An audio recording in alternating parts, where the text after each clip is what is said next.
okay, not only are these the 100 most compelling wines that I've encountered in my journey reporting on Italian wine for 10 plus years, but here they are, from top to bottom and curated so that we're not leaning too heavily on maybe some of the traditional fine wine regions, but we're really getting into some of the, exotic wines that maybe we haven't heard of before, or wine regions that are maybe not as celebrated but should be celebrated. Hello, and welcome to Book Club with the Italian Wine Podcast. I'm your host, Richard Hough, and I'm delighted that you're joining us as we get between the vines with some of the best wine writing out there. So sit back, pour yourself a glass, and enjoy the show with the Italian Wine Podcast. This month, our guest is Kevin Day, the founder of the digital magazine openingabottle.com and author of Opening a Bottle, Italy, Stories from the Heart of Italian Wine and 100 Wines to Admire. Hi Kevin, welcome to the show and thanks for agreeing to be our guest today. And a massive congratulations on your book. I really loved it. Fascinating stories, expertly told. But a word of warning, this book will really make you want to drink Italian wine and visit Italy. So yeah, thanks Kevin, how are you? I'm great, thank you Richard. Mission accomplished, I guess. It's easy for me, I live in Italy, so I can drink Italian wine and visit Italy whenever I want, but you're lucky you. I thought I better forewarn anyone who is about to read this book who might have further to travel. I often tell people that as a writer and photographer, the reason I do this is that I never got over show and tell as a kid. So to hear you say that it'll make people want to thirst for Italian wine, I guess show and tell, I did well. Yeah, your primary school teacher will be proud of you, I'm sure. Let's start at the beginning. Kevin, tell us, how did you first get into wine? And more particularly, how did you get into Italian wine, or what is it about Italian wine that is of particular interest to you? Yeah, it's been a long journey, like I think for a lot of people. It started as a tourist. My first visit to Italy was in 2005 with my wife. We were in our 20s. We'd saved up for this trip. It really meant a lot to her because she had studied abroad in Florence when she was in college. I had never been to Europe before. And for me, it was just immediately eye-opening to visit Italy. I think a lot of people have that kind of experience when they first come, particularly just speaking on the behalf of Americans who visit Italy. That's kind of what I start my book with, is the notion of epiphanies. And wine is, something that complements food. And we've always been really into cooking together. And it was just as we started kind of traveling around, I don't mention this in the book, but one of the first wines that caught my attention was actually a Legrime, because we went to Bolzano as our second stop, and I'd never heard of Legrime, and it tasted just totally different and novel to me. And the fact that it was local really piqued my interest. It was just, wow, that's kind of cool. So this area has its own wine and you don't find that elsewhere. Okay. So everywhere I went, I had my attention looking for different wines. This was a long time ago. This is 2005. And 2008, we went back and did kind of a southern swing, and we ended up in Tuscany. And that's where I had yet another epiphany. And that was a tasting of multiple vintages of a Vino Nobile di Montepulciano from Podere Sanguinetto. And it was in a wine bar. And I couldn't believe that these three wines tasted so different from one another, even though it was the same wine, and that the difference was the vintage. I think we had a 2003, a 2004, and a 2005. It was something like that. And I couldn't decide which one I liked the most. I just thought that was really fascinating. And so I started to see that wine spoke a language that was tied to nature. And I've always been a nature lover in addition to being a foodie. And that just really, really piqued my interest. So from there, it just kind of, it snowballed, and I took an interest in it. And I think there's something about Italian wine that is so specific to place, to origin, to culture, as well as being versatile at the table, that I just keep coming back to it. I'm curious about all wines. I think all the major wine nations in the world all produce very unique things. This one just in particular speaks to me. And that's kind of how I found my way into it as a hobby. But I really didn't start writing about Italian wine until 2014. I started writing about it because I had a business as a website content specialist, doing strategy work content development, branded blogging, and I just really wanted some winery clients. So I thought I would try to write about wine as a way of really, building my brand and getting people to notice me. And the more I did that, the more I realized I just really liked reporting about wine. I really liked telling the stories, and it became more of a side endeavor than actually a business decision. One thing led to another. Was able to go on a few press trips to Italy, meet some extraordinary people, and I guess the rest is history, they say. So along the way, I did take some formal classes with the Wine Scholar Guild. I did the Italian Wine Scholar program in I think it was 2018, and that was a great foundation for me to really fill in the gaps. I think it's really important with Italian wine to understand the history. It's really important to understand the soil and the geography. And it's really important to understand how these native grapes came to be, and to really be able to understand that uniqueness from one region to the next. It just really helped me connect the dots on Italian wine on the big picture. And once I did that program, it became harder and harder to write about other countries that, because I just didn't have the same level of intelligence after going through that program. I eventually did do the French Wine Scholar program, and right now I'm doing the Spanish Wine Scholar program, just so I can write about those regions more knowledgeably. And I think, for me, the specialty is Italian and French wine, but Italian wine really just in particular speaks to me. Really interesting. That really kind of opens up and explains, I suppose, how you were able to write such a well-informed and passionate and fluent book, bringing together that kind of scientific knowledge, but also your clear passion and enthusiasm for Italy as well. You're based in Denver, Colorado, and I like to get a sense from my guests about the local wine scene where they're from. So can you tell us something? I mean, Denver, Colorado, it doesn't immediately jump out as a wine destination or as a wine producing region, but what can you tell us about the local wine scene in Denver, both in terms of wine production, but also what are consumers drinking? What are their habits at the moment? Of course. Yeah. Colorado is a wine producing state. It's a fairly small wine producing state. Only about 3.5 million bottles per year is what the latest figure I saw.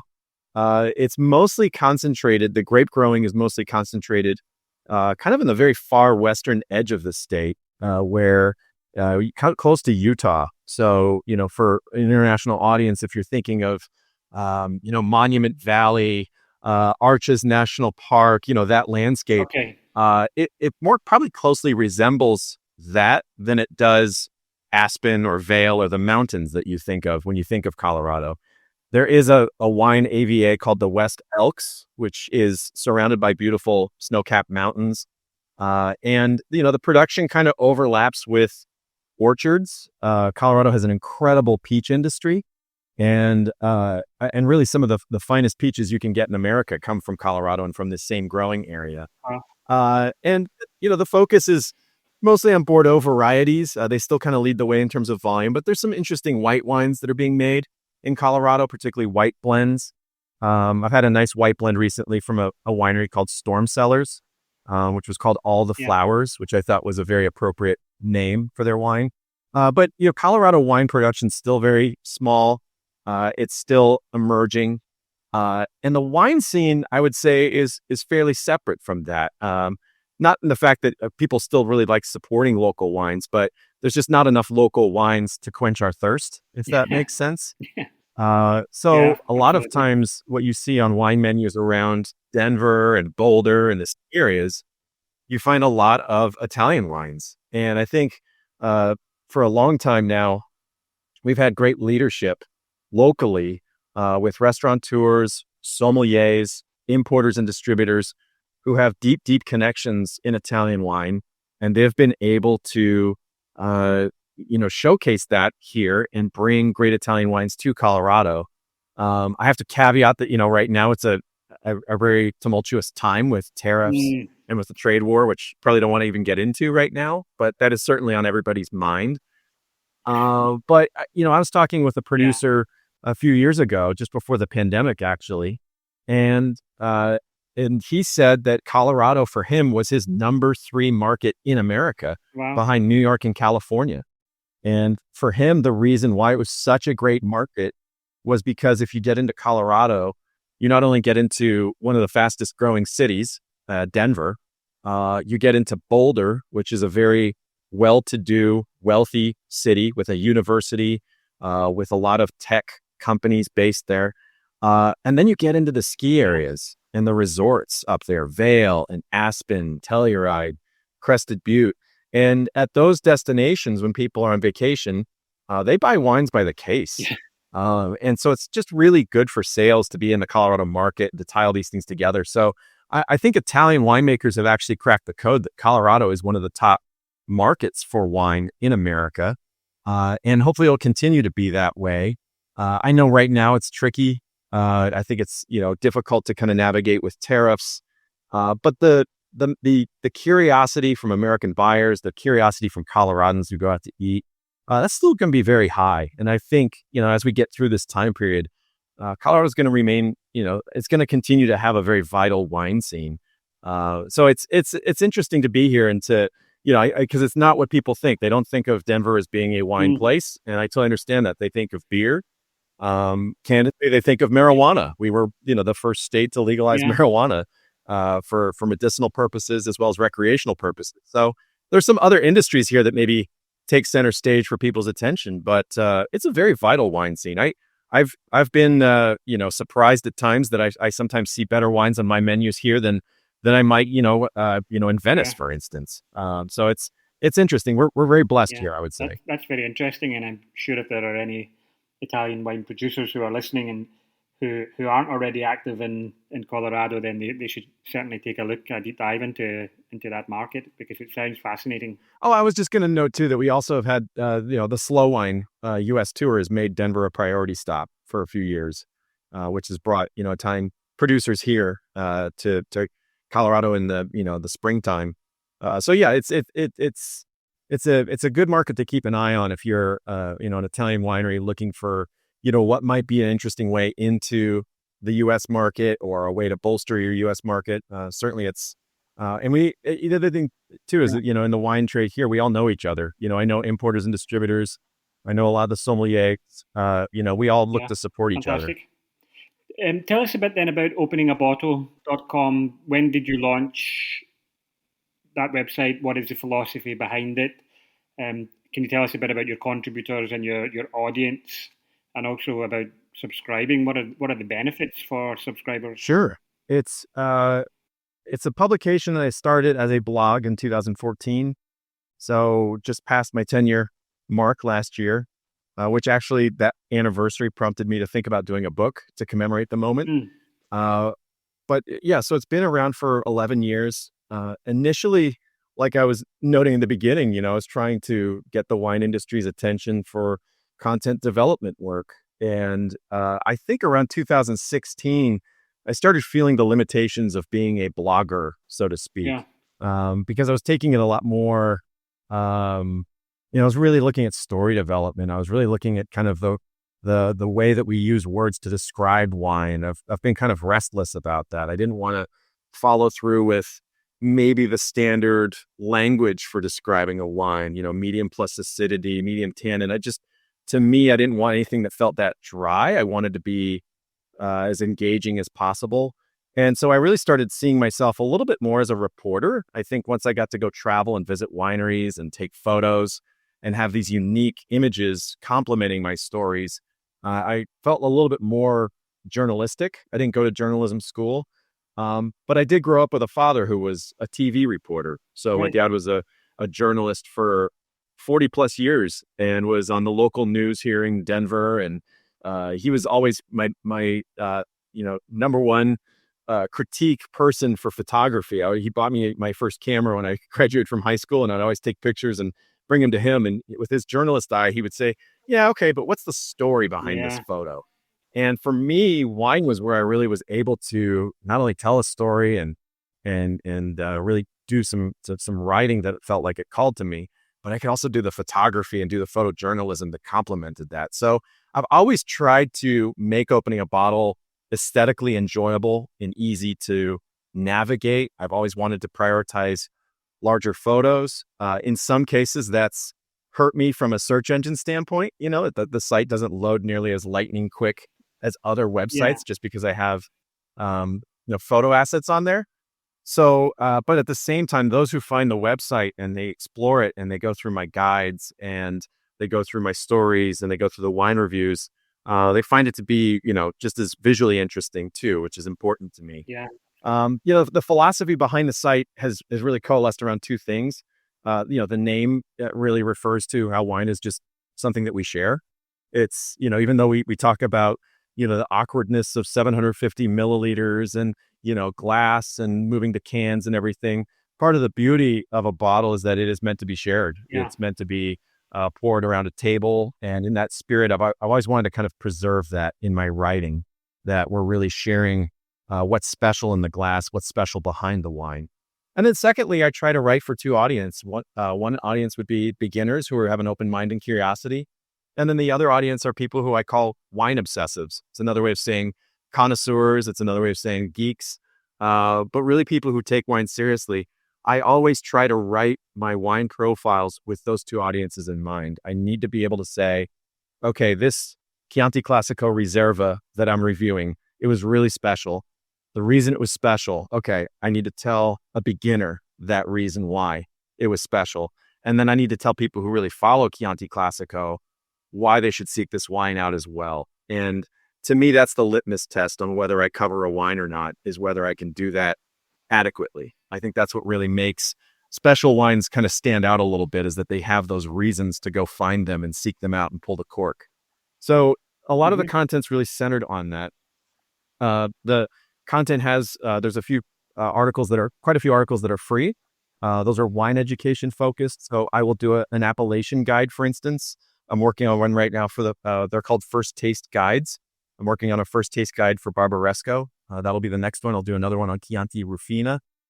And these are meant to really be, okay, you're a beginner to wine. You've never had Barbaresco, or you've had Barbaresco, but you never really paid attention to it. What do you need to know about that? And I like to be able to interview a winemaker or two in that profile so that they can lend some words to what's special about their region. And so those guides are, they perform pretty well for me. Those are always free. And that kind of is a hook to bring people deeper into the site. I'll do stories about unique vineyards, winery profiles. And during the pandemic, I started doing classes on Zoom as well, so that people could connect with me personally and I could build my audience. Those classes are typically reserved for my paying subscribers. And then paying subscribers also get, they unlock a paywall that has buyer intelligence behind it. So that's where I have tasting reports, kind of what I was referring to earlier, the wine reviews, as well as a curated list of the best wineries that I've encountered, which usually has, a little bit more deeper information on visiting the winery, photographs of the winery, unique wines that they make. And throughout it all, we have a series of icons that really help people navigate some of the concepts behind the wine. So if it's certified organic, I have an icon for that. If it's from heroic vineyards, I have an icon for that. If it's done with a traditional winemaking technique or the use of clay, we have several of these. And so it's really fun to add that visual element. I'm lucky because my wife, Haley Day, is a graphic designer and website designer. She designed my book. She designed my website. We collaborate together all the time. So she's behind the scenes making a lot of these things as clear and easy to see. So those icons were something that she created that were unique to her. But I throughout it all, I maintain, the editorial decisions to say, I'm going to write about these wines, not these wines. Not every sample that I get and taste gets written about. So it's there's still some editorial, decisions that are made there, and there's no advertising on the site. So you won't find any banner ads or anything like that. And the reason it's not a Substack is because I like to have that design and aesthetic control for my photos and to be able to play with the format a little bit. So it's I think that design aspect and that visual aspect, as you say, is a really important part of your work, and especially so in the case of your book, which, as I said at the outset, I was completely captivated by, from the foreword by Anthony Giglio to that opening chapter where you're trying to find a remote winery on the Italian-Slovenian border. I found it so relatable, the fact that you were lost trying to find this remote winery on with your sat nav taking you in all sorts of strange places, and then the discovery of Ivan Rapuzzi's incredible beetle collection. That was just something that I was completely unprepared for. The last thing I was expecting when you arrive at a winery is to have this extraordinary insect collection, but I just found those details, just a brilliant part of your writing and a brilliant part of that book. It's the fact that you are on the ground and experiencing these wineries so intimately that really sets your book apart. And the photos, especially from that, even from the very opening pages, I love that little Fiat hurtling round the hairpin bend between the vines. So yeah, really, really beautifully. That was going to be the presented. cover, actually. Yeah, I can see it. I mean, you could almost say it's a kind of cliche, isn't it, to use a little Fiat in any context when you're writing about Italy, but it's such a beautiful, beautiful picture. Thank you. It's almost like a cartoon in the sense that it seems that the wheels are actually off the ground. How did you get that picture? Can you talk us through that? Yeah. For the benefit of our listeners, just describe a bit that picture and how that happened. Was that staged Yeah. in any way, or was that just... No, it was not staged at all. It was just fortuitous. I had the right lens on the camera. The moment presented itself, and I snagged the shot. It was, so this is on page 10, and it opens, it faces the preface, which is entitled Why Italian Wine. And I was actually going to put that on the cover as the photo. It's this image of kind of an S-shaped, it's taken in the Barolo vineyard of Bernate. So you've got this dirt road, the dust cloud. Anybody who's been in Barolo when it hasn't rained for a few days knows how dusty that area is. And it was, as I was taking this picture, I was taking some photos of some vineyards. I had the right lens, and this group drove away in their Fiat and just kicked up the dust just perfectly. And I grabbed this photograph, and it's backlit, so the dust is kind of is captured kind of by the sunlight, and you have all these vines around it. The reason I didn't put it on the cover was it occurred to me the name of my book is Opening a Bottle Italy, and it sure seemed like I was encouraging drinking and driving, which was not something that I wanted to have on my cover. So instead, the cover photo is of Diano d'Alba, also a Piedmont wine village with the Alps behind it. So yeah, it was a good photograph to open the book with, because I feel like it just leads you into the journey a little bit. Absolutely, it's a brilliant photograph. And just to lead us further into that, Johnny, why don't you give us a reading, Kevin, from the preface of... Happily, yeah. Of your book. The preface is entitled Why Italian Wine. And I think when I sat down to write a preface, naturally as a writer, you think, okay, why am I even doing this book? I got to give my readers a compelling reason to keep going. And this is what I settled with, or the idea I settled with. Italy excels at epiphanies. If you gaze into the eyes of Michelangelo's David, you will see that stone can come to life. If you listen to Vivaldi, you'll understand that the seasons have a sound. If you don a pair of Italian sunglasses, you'll discover that anyone can feel stylish. Italians make beautiful things, and they make things beautiful, but not because market research told them how to. They're seemingly born with taste, and they exude it through craft. Now, you could watch Italian television and very quickly debunk my whole taste argument, but I have a feeling you cracked open this book because you've already been moved by Italy in some way. You are not alone. Everyone wants a piece of this country, whether that's gallivanting through its UNESCO World Heritage Sites or lusting for its products. The thing about Italian wine is that it feeds this curiosity for the national aesthetic better than anything else. Want to know a little something about Piedmont, Veneto, Tuscany, or Sicily? Open a bottle. What about Val d'Aosta, Friuli Venezia Giulia, Sardinia, or the Silicata? Open a bottle. Only on the very highest of mountaintops have Italians failed to cultivate grapevines. Wine grapes flourish on verdant hillsides, but also on seaside cliffs, alpine terraces, lava rock basins, and briny lagoons. This kind of intrepid viticulture was once the precursor to civilization, a necessity for communal hydration in the days before clean drinking water. Want to settle a place? You better be able to plant grapes. The remnants of that way of thinking persist all across Italy, and the geographic isolation of its many rural areas has fostered an extreme diversity of grapes, styles, and wine cultures. Neither France, Spain, nor the United States, the only three countries in the same realm as Italy in terms of wine production volume, can compare to the regional variety and the strong-willed identity of Italy's countless iterations of wine. Fantastic. So that's the introduction to the book, and I go on to kind of note the journey that I've taken to get there, and also the fact that my ancestry is covered in umlauts, as I say. So I don't have any Italian heritage to lean on, but nonetheless, I think that curiosity is something that feels very very open to people. I describe it as the spirit of conviviality, which is really something that I find very appealing in Italian wine. And I try to infuse that in, all the stories that I tell in the writing I do. I'm glad that you recognize that apparent contradiction between the beauty and good taste of Italians and the generally strange concept of Italian television, or what you might find yourself watching on Italian TV. Yeah. Italy is a wonderful, beautiful place, but it's not without a kind of darker side, if I can put it as strongly as that as well. Tell us about this epiphany. You talk about epiphanies in the preface. You had a number of epiphanies, but one in particular, I think, in Montepulciano. What happened there? This is in 2008. This was kind of that epiphany with the three vintages that, showcase the vintage variation through one. Yeah, the same producer, three different vintages, and just three very extraordinary different results. And for me, that was that I talk about being a tourist and how tourists always like having a souvenir. And that was my souvenir, was to take home a bottle of the 2004 vintage.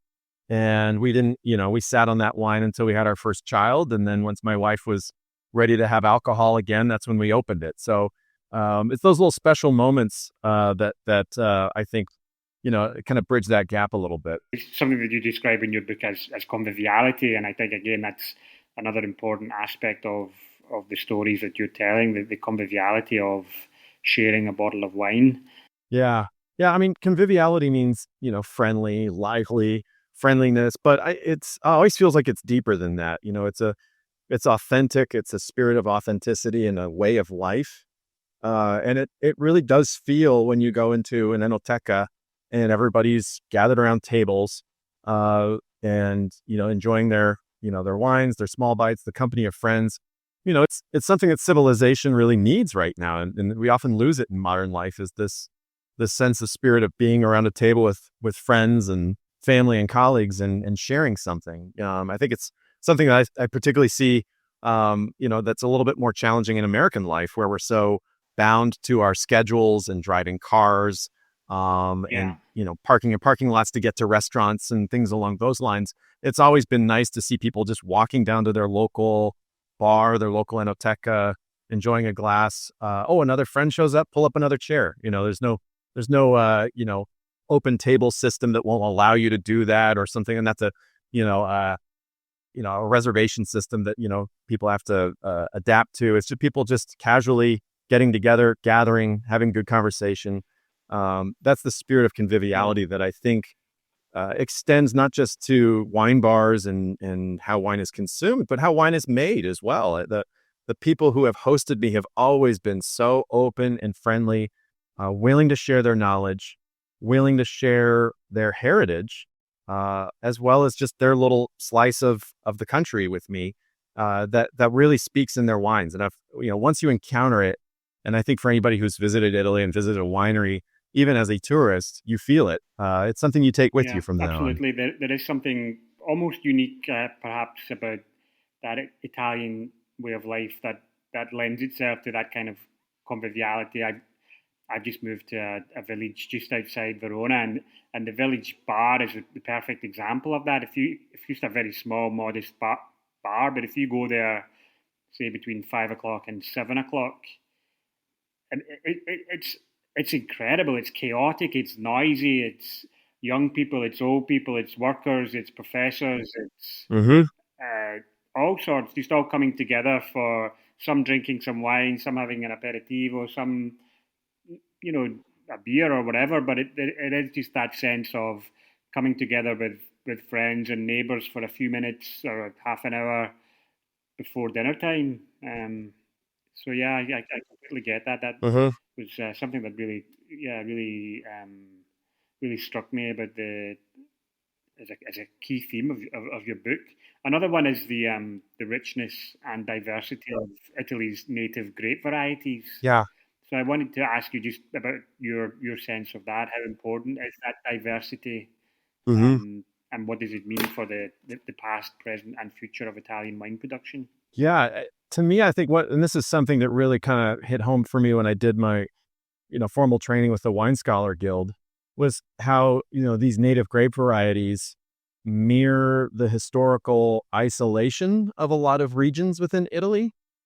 And that's why they were allowed to kind of develop and evolve and adapt to their environment. So you have a lot of remote valleys throughout. Yeah, It's a very mountainous country from top to bottom, and the fact that these grape varieties kind of, you know, stood out on their own for so long, and that they're still holding on in these little outposts, and there's local pride in those grapes, has always really driven the variety and diversity of Italian wine.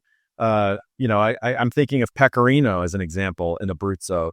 My book also features a profile on Cesanese di File, which is a great red grape from Lazio, and a producer who's doing some exceptional work with that grape, Damiano Cioli. Scupatino being another great example. Here's a grape that, this opens my book, is a profile on Ranchi di Ciala. And this is a family that saved this grape from extinction. It was scattered around this remote corner of Friuli. In the 1970s, it was actually illegal to produce wine from it. It was not officially sanctioned. It was not on the registries, and that's why it was not lawful. And they, through hard work, said, this is special. We need to do something about this grape variety and preserve it. And as a result, we have this brilliant, ethereal, lightweight, substantially complex red wine that is now just this unique outlier. It's its own thing. Scupatino's not alone in this. Timorasso, you just go through the whole list. There's all these other grape varieties across the country. And that's really what separates Italian wine in many regards, is that heritage being preserved. As for what it means for the future, I think, that climate change is obviously a concern, and obviously plants have to adapt to new conditions. And they're certainly going to have to adapt at a rapid rate in some places rather than others. But I do hope that is really the future of Italian wine, is embracing what's still native and indigenous and local and adapted, and just finding new ways to manage the production of it in these changing times. Yeah, absolutely. And the grapes, or the viticulture, is obviously a protagonist of your book, but more than that, I think, are the stories of the families and the individuals who cherish and preserve these varieties. And you paint some incredibly vivid portraits of these characters, often women, but men as well, of course, and entire families, generations. So can you tell us about one or two of these winemakers that you feature in your book who particularly struck you? I know there are many, but can you give us just a taste of Yeah. any of those producers who left a particularly lasting mark? Yeah, I'll talk candidly about two producers, two couples actually. The first would be Luca and Elena, who a lot of people in the Italian wine business know. Luca Corrado Vieti and Elena Pennacorrado, who are very famous for their work at the Vieti winery, as well as now they're starting a new endeavor called Cascina Pennacorrado. Luca is actually the first winemaker who agreed to an interview with me, which I think, for those of you who know Luca, that doesn't surprise you one bit. He's one of the most outgoing, extroverted, gregarious people, very charming, very positive person, and a great storyteller. And I was particularly enamored with his Roero Arnese. I understood there was kind of, like I was just talking about, a native grape savior story. This was a grape that the birds were eating, and that's the only reason they kept it around. And now they make a white wine out of it that I really enjoy. So this was kind of the early seeds of doing what I do now, was this interest in Arnese. And this was 2015 that I wrote about it. I met Luca in person in 2017. Before then, I'd met his wife, Elena, here in Denver. So she came here with her importer for a wine event and was just very, she knew exactly what I'd written, was happy to meet me, was very generous with her time, very generous with answering my questions. So Luca and Elena have been kind of in the background of this whole endeavor, this whole career for me from the very beginning. And as I was putting together the book, it became clear to me that I didn't, despite going to Barolo and Barbaresco and having some stories there wasn't one that I had that really worked with the book and the book's outline where it was going. And in February, I attended an event in Alba through Albeza, their the new vintages tastings. And so while I was in Alba, I extended my stay, visited a few producers in Barolo, and made sure to visit Elena and Luca and profile their story and the new endeavor that they're doing. And it's real interesting. There's this old grand house that they live in now that is one of the oldest winemaking facilities in Piedmont. It's passed through various different iterations in its lifespan as a building, which I get into in the book. And it overlooks the Lazzarito crew. It has this incredible view over Serralunga d'Alba.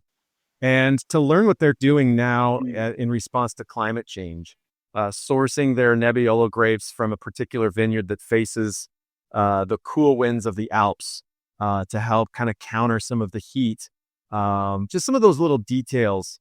They're brilliant winemakers and just very generous with their time. And it was a real treat to be able to, have them be the last chapter that I wrote for this book. It was kind of a bookend, with Luca being the first winemaker that I interviewed long ago. And then the first chapter to go into this book would be their story. That was really, really special. The other couple that I want to talk about is in a completely different part of Italy. And this is on Mount Etna. And it would be Ciro Biondi and his wife, Steph, who I also spent some time with in September. And this was, again, Sicily was a place I had visited. I didn't quite feel like I had the chapter I was looking for in this book. And that was a real chief objective for me when I went to go attend Etna Days last year, was to extend my stay and visit a few wineries. And the common theme that came out of that was the mythology of Etna. This is a place that, famously the Cyclops lived on.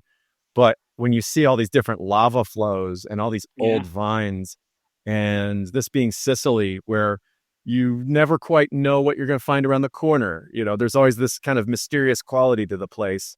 It felt like it was something that I wanted to write about. And one of the four wineries that I feature in that chapter is Azienda Agricola Biondi. And Ciro's just a very charismatic, interesting person. He's very he strikes me as just unflappable. Things don't seem to bother him. He just has he's got an idea. He's kind of cool under pressure. And he's just very, again, generous with his time. His wines are very expressive of place. He's on the south side of the volcano, the south east corner, close to Catania. And he likens his vineyards and their volcanic origin to two different things. One, which is San Nicolo, which is a volcanic mound with this incredible steeply pitched series of vines going right up the side of this volcanic mound. He says this mountain was formed like a champagne cork. It was an explosive eruption. And it was really wonderful to be able to visit him and walk the vineyards. I got some incredible photos from this visit.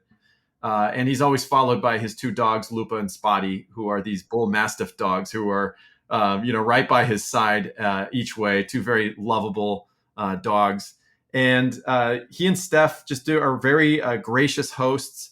They were very generous with their time. And I think what I learned from them was really just a little bit of the mystery behind Mount Etna.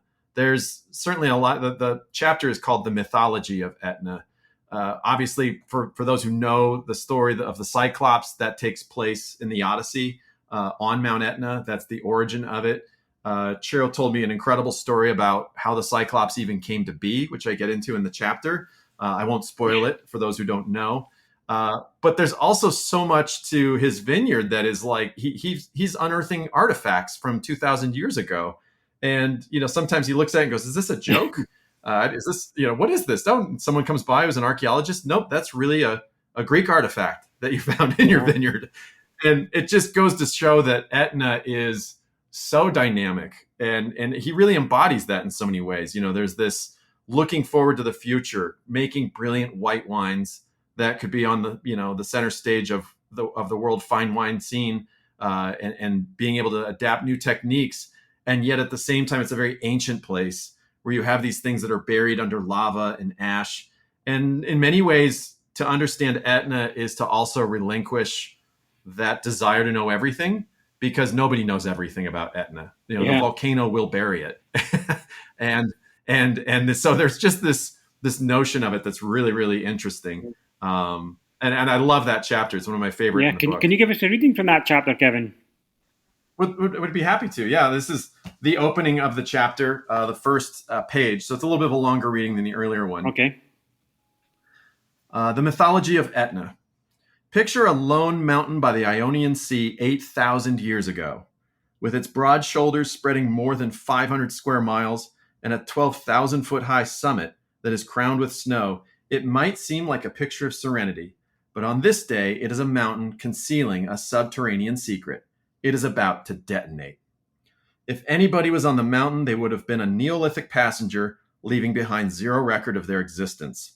However, they would have felt the earth quaking, or maybe seen a growing bulge near the summit. Warning signs we now understand, but still cannot stop. Once the pressure finally reached its tipping point, Mount Etna exploded upward toward the stratosphere and outward to the east, unleashing a horrible avalanche of searing hot gas, ash, and broken mountain, all tumbling, breaking, expanding, crushing, and incinerating, until finally meeting the sting of salt water and creating an upheaval of the sea, the start of a 10-story high tsunami rampaging east towards Greece, Cyprus, and the Levant. What remained of the mountain after it jettisoned 6 cubic miles of rock and debris was both a dead, smoldering hole in the ground and a source of life and fertility for plants and the people to come. There would be the Seychelles in 1500 BCE, the first to leave a record of their Etna life. Then the Greeks, who introduced grapevines to its northeastern slope. They were followed by a parade of conquests and overlapping cultures: Romans, Vandals, Goths, Byzantines, Arabs, Normans, Swabians, and Spaniards, whose descendants now form the modern-day patchwork people known as Sicilians. Over this sweep of history, La Mamma, as the locals call the volcano today, would continue to spew lava and ash, in the process rebuilding its summit in strange and lopsided ways. But as the African and Eurasian plates have continued to grind against each other under the Mediterranean Sea, Mount Etna has better resembled a pressure release valve than a time bomb. Its residents don't seem bothered by the dangers. Don't worry, La Mama takes care of us, Sicilians on the mountain have told me again and again. Besides, the lava moves very slowly, they'll all add, as an afterthought. When I asked winemaker Ciro Biondi, whose land sits downwind of the crater, what the protocol was after an eruption, he smiled and said, "We clean the pool." When you are unaccustomed to such an overwhelmingly large and volatile neighbor, it takes a few days to acclimate to her presence. But you do notice little things like how every Spanish tile roof has a layer of ash in its grooves, and how ash gathers by the roads in miniature dunes swept by the wind. Ash is to Etnaeans as snow is to New Englanders, another task to be dealt with when it piles up, nothing more. But you also start to see where history can slip through the cracks. Overgrown gardens, haunted palmenti, and most of all, the black tarmac of lava flows. They all seem like places where stories could be hidden, if not forgotten forever, in an igneous tomb. Given this dynamic landscape, it seems natural that Etna's denizens would embrace storytelling. Wild, fanciful, and often exaggerated tales whose outlines are as vaporous as the clouds vented from the crater. This is the backdrop for Italy's most fascinating wine terroir. Etna's wines carry the story of the volcano and its people. The scintillating acidity is a product of the soil, as are the mineral touches that evoke the smell of wet rocks after a rainstorm. You can find volcanic wines elsewhere in Italy that bear some of these hallmarks, but the difference with Etna is twofold. For one, there is variety. Red wines of wild and unpredictable character, rosado wines of remarkable freshness, sparkling wines with verve, and white wines of enduring complexity. No other appellation in Italy produces all four wine styles with such aplomb. However, the second point of difference is far more compelling, and as far as what goes on in the glass, more mysterious. It is the nature of the stories behind the wine. Like the way Etna regenerates its summit over and over again, Etna wine has a way of self-perpetuating its own mythology. Old vines are seen as magical, winemakers are seen as heroes, and the usual tropes that anchor our understanding of fine wine fail to adhere to the slippery surface of what we are drinking. Fantastic. Yeah, that was fun to write, but I had to really work through it. I bet. I mean, it's exquisitely well written, but then also extremely well researched and underpinned by a really detailed, up-to-date and authoritative understanding of the subject matter. Yeah, thank you. I find that time and time again when I was reading your book, your explanation, for example, of the Albarello training system comes during a field trip to Mount Etna. And it's so much more effective and vivid than anything you'd see in a WSET textbook because we can actually picture it. Yeah. You've taken us to the vineyard with your writing and with your pictures. And then just another one that stuck in my mind was the way you linked Sicily's conquest by the Norman Vikings in the 11th century to one winemaker's ginger hair. Yeah. And I just thought that was like a subtle but really memorable way of introducing this important concept of generations and centuries of migration to Sicily. Yeah. And then it's bang up to date as well. So you're negotiating these hairpin bends on the eastern slopes of Mount Etna while discussing Trump's tariffs with Salvino Benanti. Yeah. So, well, it's interesting. My book debuted at the Crested Butte Wine and Food Festival here in Colorado. That was my deadline. I was speaking about Etna's wines at that festival, and I wanted to have books to sell. And the books arrived the night before. And so my wife and I drove to Crested Butte with our kids, and I did my presentation there. And this was in mid-July. And the book went to press in end of June. And in early June, Mount Etna had a massive pyroclastic eruption, if you'll recall. yes. And we finished our tasting with Benanti's Contrado de Nazzo, which is grown on the eastern slope in Milo. And it was really powerful to finish the tasting and say, okay, my book has gone to press, but since I wrote this chapter, something's happened. And then you show the video on the screen of this incredible, Mount St. Helens-like eruption, it seems. Yeah. And you say that wine you're drinking is from a vineyard that was downhill of that eruption. This eruption was coming right at Milo, and it stopped by, the grace of God. And this is what Etna is all about. It really makes a powerful impression on people, just how dynamic and compelling this place is. And the wines are they're very energetic. They go this way and that. They have unique flavors to them. They mirror that kind of dynamic setting in a really compelling way. So, I appreciate that. That's the book, the chapter's current, but even then there's a massive event that happened that's not in the book. That's right. There's always something, isn't there? Yeah. That you could write about. But you create these vivid pictures of not just Etna, of course, but of every Italian wine producing region. And as I say, I think the crucial aspect is that you have your feet or your wheels or your body on the ground in every sense, often these heroic wine producing regions. Mm-hmm. Mm-hmm. I want to come to part 3 of your book, which I also really enjoyed. In fact, I printed out the list of 100 wines to admire, and I'm going to carry that about with me and use it as a checklist to see how many of them I can tick off over the next couple. It might take me a while, but I'm going to try my best. Yeah. Because I just thought, again, it's just a great way to experience Italian wine. Sometimes it's difficult to know where to start when you're approaching a wine region. There's so much diversity. There are so many producers, but to have someone with your obvious expertise and knowledge to be able to give a little helping hand and to identify some of the really great, often small, often organic, often heroic wine producers out there. So can you tell us just a bit about that part of your book? What was your thinking behind that? How did you choose the wines and the wineries that you have selected, and how you structure that part of the book? Of course. Yeah. So the third part of the book is the 100 wines to admire by region, or actually 100 wines to admire by category. And then I have an index by region at the start of it. Yeah. And part 1 and 2 are stories. The first part of the chapters that primarily have to do with biodiversity, heroic viticulture, just improbable vineyards. And then part 2 is really family stories, tradition, creativity, the way forward. So those are stories. And I felt when I was designing the book and laying it out and thinking of its outline that there was some sort of thing that was missing there that would help with sales. And that was the wines themselves. And I didn't want to do something that was the 100 best wines in Italy, because I think we do that too often in wine media. Yeah. What is best? Everybody has personal taste. And I will admit my taste is unique to me.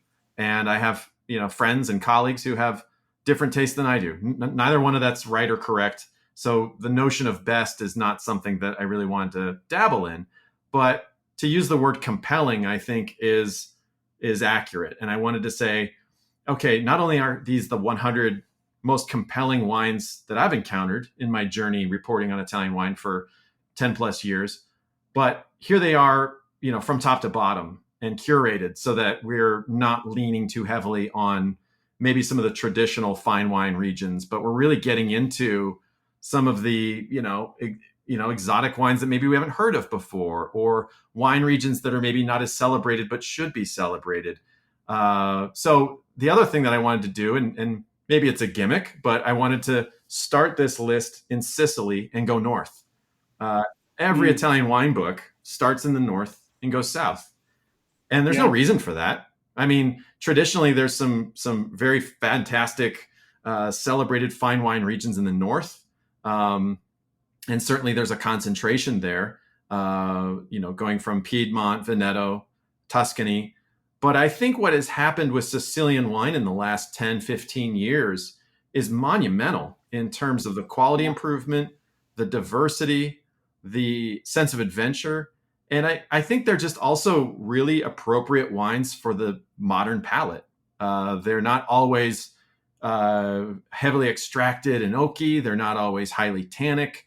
They can be a very refreshing Rosado. They could be an age-worthy white wine from the slopes of Etna. They could be an old vine Catarrotto that just strikes the right mood on a hot summer day. I mean, there's so much to Sicily and its diversity and variety that I thought it'd be really fun to just give them credit and make them number one for once, and start the book that way. So the wines to admire are organized from south to north. I have categories. I have sparkling wines, white wines. I have rosé, orange wines, red wines, and sweet wines. So I hit all 6 categories. And within those different sections, it starts in the south and moves north. Yeah, fantastic. I think that is a really interesting approach, and one that I think will gain you followers and credit in southern Italy for sure, because very often the north takes precedence economically, but culturally as well. So yeah, good. I think that's an interesting approach and an admirable approach. What about publication? I wanted to ask you. Your book is, I believe, published independently. So can you tell us a bit about that process? You mentioned your wife, who's responsible for the design, layout, and execution of the book. But what took you down the road of independent publishing, and what were the challenges and opportunities of self-publishing? Yeah, the challenges are endless. It's exhausting. But I went this route because I'm a photographer, and producing a photography book is expensive. It's expensive for publishers to take on that level. And, I wasn't really getting interest from publishers since I was not an established author already with a book in my back pocket. And I also just felt like, because some of these stories are of the moment, I didn't want to wait, 3 or 4 years of navigating rejection letters with a publisher. There was a feeling of urgency to get this book produced. Yeah. So we went the self-published route. I've always been very independent, and maybe stubborn to a fault, doing my website the way I want to do it, including my photos, hosting all of it, doing everything on my own shoulders. I have contributed to other publications as a writer, but for the most part, my writing has been on openingabottle.com. So this wasn't really too much of a leap for me to be a self-published writer. I think, if you do go down this route, you have to have a clear objective as to what you want to accomplish. And, I'm learning pretty steadily that this book is not the kind of book that really is at home in a bookstore. It's at home in a wine shop. It's a very niche book. Yeah. The people who are really interested in wine, whether they're beginners or wine obsessives, as I call them, they're gonna find this book interesting. But it's in a few bookstores currently here in Colorado, and it's not moving. It's on a shelf, and it's not being promoted or sold. So you have to find that right audience. And for me, my objective is to just have 1,000 true fans. This is something that, a friend of mine who's a business coach told me, if you've got 1,000 true fans and you get $100 from each fan, you're doing really well, and so it's really about connecting with an audience in a profound way. And it's a high quality audience. That's what I'm after, is really those readers who are passionate about this, who are going to continue to read my work into the future, and who are going to, like you said, print up that list or take this book with them and look at that list of 100 wines and hopefully, go through that list and experience some of them. That's really what I'm after with it. You do need funding and you do need money to print a book on your own, especially a photography book. And so the sales right now are currently clawing a lot of that initial investment back. Yeah. And you have to figure out, everything for yourself as you go along the way. I mean, one of the big obstacles for me was just navigating American sales tax in order to sell the book at a festival or to sell it at a wine dinner here, just getting registered for that, understanding when I have to, issue my sales tax. These are things that writers aren't naturally gifted at. Yeah, for sure. Understanding ISBN numbers and barcodes. Yeah. You're doing it all on your own. And, that's what a publisher handles for you typically. So that, in addition to the promotion, it's been a fairly relentless route. But I am extraordinarily lucky that my wife, Haley, is a graphic designer, as you noted. Her company, Heyday Creative, does not only book layout, but website design, logo design. And she was a very good partner in terms of thinking through photo layout, designing the maps, the font selection. That's all her. And it's been really helpful to have a collaborator. Along those lines, I also worked with Meg Maker, who was my editorial advisor. She proofread a lot of the stories. She was really good at saying things like, this story here is this person who's in the story is getting in the way. I know that you traveled with your friend to visit this winery. It's okay if he's not in the story because he's not keeping the story moving forward. He's holding it back. Sometimes you need someone on the outside to tell you those kinds of things. And then on top of that, I had a proofreader who I hired who is independent, who didn't have a wine background, which is actually kind of a good thing at that final stage. Someone who can go through it and really give you the inconsistencies, the grammar, the punctuation, really lock those things down so that the book is very professional. And, I keep looking at the book, expecting I'll find a typo or something that I should have rewritten a different way, and I haven't found it yet. So that's a good feeling. But it does take a lot of effort, but it's really rewarding at the same time. I mean, people look at it and they say, gosh, you did all this on your own? It's like, yes, I did. The thing I didn't really expect before all of this was that people just implicitly have an understanding on how hard it is to be a published author. They understand that a book is a monumental lift, and it kind of commands respect in a way that I didn't really realize until I'd finished it. So that's been really enjoyable to see and to see people's reaction to it. Yeah, absolutely. And Tamlin Curran, who was a guest on our show back in last December, she chose top 5 wine books of 2024. And her advice is always that even if you are self-publishing, you really need a tribe. You really need people on your side who are going to ask you the difficult questions, or, as you say, proofread or give you an external perspective, or something like you're having your wife. You can't do it independently. It's impossible to, even if you are self-publishing, you need the collaboration of others. Mm-hmm. I'm conscious of time, Kevin, do you want to give us just a very quick taste of that compendium of 100 wines to admire, just a sample reading from that part of the book? Yeah, I would love to. I selected a white wine for this, and to let everyone know, every wine has about 2 paragraphs, which tells you the story of the wine or just what's interesting about it. And then the summary is a beginner might like, a wine obsessive might like. So again, it's me speaking to those two audiences. And I think this one is not only, I selected this one not just because it was a good demonstration of that, but this is a wine that we have poured at a few of our events promoting the book, and it has just been sensational all summer long. It's called La Marca di San Michele, Passolento, and this is a Castelli di Jesi Verdicchio Riserva. This is a small winery in Marche. I'm really crazy about Verdicchio. This is one that is always comes to mind when I think of Verdicchio because it just embodies so many of those things. So I'll go ahead and read this little passage about it.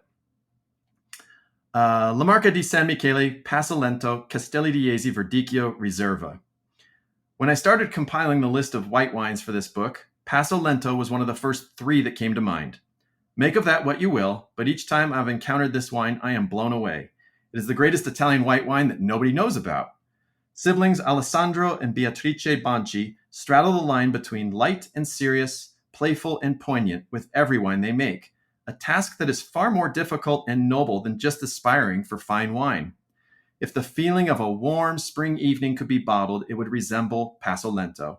Fermented in 10 hectoliter Slavonian oak barrels, which allows for ample oxygenation and no toast influence, this relaxed but complex wine offers suggestions of green pear, white flower, key lime, sassafras, and almond.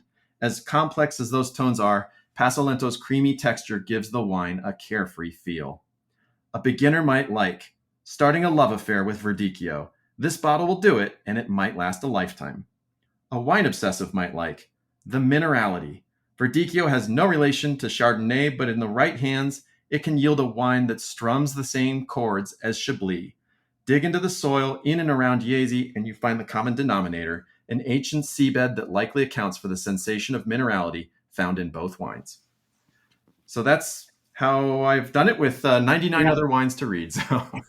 Yeah, excellent. And as I said, I printed that list out, and I'm going to try and start ticking them off as I visit enotecas and wine bars here in Verona. So I'm really looking forward to trying some of those. And also the little nuggets of information that you include with each one, pitched at, as you said, both beginners and those with more expertise on the subject. So yeah. Really, really nicely done. And the section is sprinkled with photos of some of the winemakers along the way. Yeah. So there's some of the producers who weren't in the chapters, but who have visited, and I try to tell their story a little bit. Some of the wines are really famous. I mean, Bartolo Mascarello's Barolo is there. Biondi Santi's Brunello di Montalcino Riserva is in there. But then it's also sprinkled with, I have a Lumicina from Liguria, a really hard wine to find.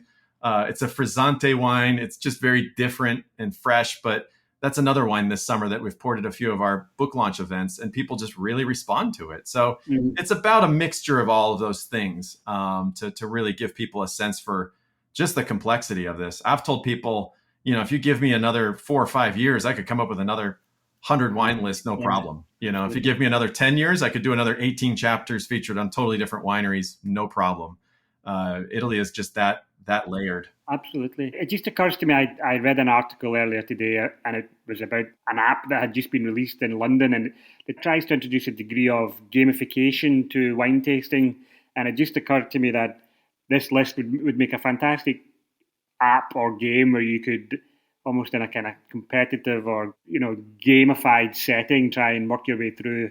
Obviously not in one sitting, but over the course of weeks or months or years, try and get through them all. Well, one thing I've found that's interesting is locally, there's a few people who have hired me to help find wines. And it's because there's a little bit of a treasure hunt with it. I mean, some of the better wines are small production. They're not available everywhere. And, depending in America, at least, depending on what state you live in, you're dealing with different liquor shipping laws. So it's a complex consumer landscape, which doesn't really help the wine industry that it's that complicated. But because I'm on the inside of it and understand a lot of its different avenues, that's been a really good avenue for me, is to be able to work with private clients to find ways to acquire some of these wines for their own cellar, or for, just when they have company over for a backyard party. So, but I mean, they're not all high end wines, are they, Kevin? No. Some of these are extremely affordable as well, or not? Yeah, there plenty of them are. There aren't many that are 12 or 13 US dollars. There's not many wines that are that cheap anymore. But a lot of them are in the 20, 30 US dollar range. The two that I mentioned earlier are certainly the most expensive wines in the book. But they have a compelling story behind them, and that's why I included them. And I was lucky enough to visit both of those wineries. For the most part, these are fairly accessible. And as far as like Chianti Classico, Brunello di Montalcino, Barolo, Barbaresco, I wanted to include enough of wines from those regions, but not by doing too many of them. And in the case of Chianti Classico, for me, the annual wines are worth showcasing as well. So it's not all just the top of the line Riserva wines. It's not all the top of the line Gran Selezione wines that interest me. I think there's plenty of wines that are at the entry level that are noteworthy and deserve to be included in a list like this. Where can our listeners get a copy of your book? We're recording at the end of August, publication mid-September. Mm-hmm. So where can they get hold of the book? So openingabottle.com is the starting point. There's a prominent link on the page at the top that says buy the book. And that'll take you to a page that has 4 different options for getting the book. While people are there, they can look at the rest of the site and check out some of the articles and read some of the first taste guides about some of the appellations across Italy. Yeah, highly, highly recommended. And I would urge people really to get hold of a copy of the hardback if possible, because it's such a lavish, beautifully presented book. But I mean, there's loads of books on Italian wine, as you know, but this one is one that you're definitely going to want to add to your collection, because it's such a compelling read from start to finish. I thoroughly enjoyed it. Thank you. Yeah, just one final question, which is there a sequel in the pipeline? I know this has been obviously a labour of love for you, and you're still grappling with the afterglow of the recent publication. But what's next? I mean, this obviously features Italy, but I imagine there are other wine regions in the world that you'd be interested in writing about. Yeah, I now that I'm a self-publisher, I have my own imprint. And so it's called Opening a Bottle Books. And that's now the publisher. I have barcodes and ISBNs to back that up. Yeah. So I'm also interested if there's other writers who want to self-publish a book, collaborating with them is certainly an option. That's an open-ended, idea that I have that's not specific to a particular writer or to a particular region. But certainly having gone through this, that would be a fun way to scale things out, is to have, other books in the mix. I could do an Opening a Bottle France if I get back to France and travel it extensively enough. I feel like I have a long way to go before I'm anywhere near as fluent with French wines as I am with Italian wines, to be honest. I think there's a lot of regions too that I've not suitably photographed to build that book just yet. I could do a second version of this book as well. Or I could do something that's a little bit more specific. I mean, during the pandemic, the first book outline I started working on was really focused on Italy's heroic viticulture. Just that is a topic that fascinates me. And you'll see that fascination in the photographs in the book. We didn't talk about Valtellina at all today, but that's a region that really sparked that interest for me when I first visited it. Partly because I'm from Colorado and the landscape resembles Colorado in many regards. The fact that you have a wine region that has stone walls holding not only the vineyards up, but keeping the mountain from eroding away onto the city below it is very intriguing. And there's a lot of stories like that across Italy. That's something that I really would love to be able to dive into more deeply. That might be a third or fourth book once I've built up enough of a following to do something that specific. So there's a lot of potential for books. But right now, to be honest, I need to get going on some web articles for openingabottle.com, get some fresh content up there. Like I was mentioning, there's the first taste guide to Barbaresco and Chianti Rufina that I want to write. There's a few tasting reports to Chablis and Sancerre, because I tasted some of those wines recently and would like to get that published. So I've got a lot of objectives. I'm going in a lot of different directions, for sure. Okay. Watch this space then, I guess, for what's next. Kevin, thank you so much for being incredibly generous with your time, and congratulations again. It really is a wonderful, wonderful book that you've produced. So thank you. Massive congratulations on that, and I wish you every success with that. Do come and say hello next time you're in Verona, passing by this region. Come and hello to us at the Italian Wine Podcast. Thank you very much. Yeah, I appreciate this opportunity to speak about my book, and I can't wait to get back to Verona. Can't wait to get back to Italy. So, cheers. Okay, thank you. Ciao. Ciao a tutti. Thanks for joining us on Book Club with the Italian Wine Podcast. Tune in again next month when we'll get between the vines with another great wine book. Remember, our show notes, including full details of all the books we've discussed today, are available at italianwinepodcast.com or wherever you get them.